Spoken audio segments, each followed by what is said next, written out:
DJ बजते ही तू आग लगा देलू, पूरा मोहल्ला तोहरे पीछे दीवाना बा। चोली के समान करछा उड़न मैदान, तोहरे कमरिया पे मरता जवान। जब तू हंस के देखाए जान, दिलवा हो जाला बेकाबू हर इंसान।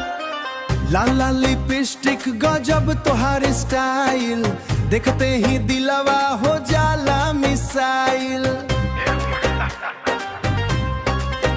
हाँ, घुंघरू के छन छन पायलिया के शोर, तोहरे बिना सुनाए लागे हर मोड़।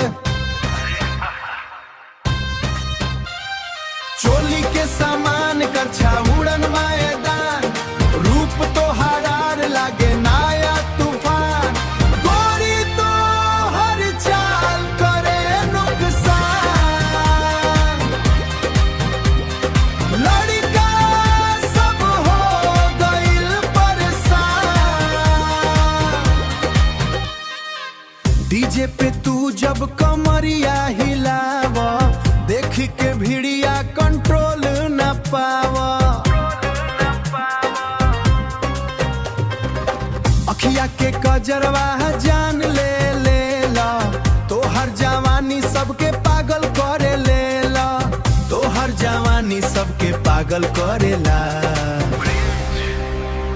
ओ रानी हो, एक बेर नजरी मिला दा,